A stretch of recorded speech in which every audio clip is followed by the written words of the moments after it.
এনিমিদের ইয়াদ আ গয়া থা নানি।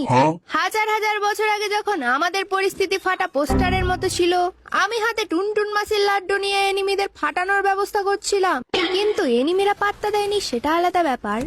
আমার ওপর হামলা করে এনিমির ঘটি বেঁকিয়ে গামলা করে আরেকটা ঘাসের কপালে বাজ দিয়ে 2 রাউন্ড টুক করে নিজেদের পকেটে ভরে নি।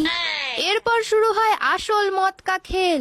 আমি হাতে তুলে নিয়েছিলাম আমার ব্রহ্মাস্ত্র, যাকে আমি আমার বয়ফ্রেন্ডের থেকেও বেশি ভরসা করি। এনিমিরা কাছে আসতে ভয় পাচ্ছিল ঠিকই, কিন্তু আমি স্কোপ করে পাথর ঢেল দিয়ে 2টো এনিমির মাথা ফাটিয়ে দিই। এরপরে সোজা চলে যাই বাকি 2টোর দিকে রাজ দিতে, কিন্তু লোকেশনই তো জানি না। ওই তো একটা, খাবি নাকি কলকাতার রসগোল্লা? এমা রিজেক্ট করে দিল। দাঁড়াও গাইস, MP40 মরলে চলবে না সিয়া, মরলেই সবাই কমেন্টে নুব লিখবে। কাইসা লাগা?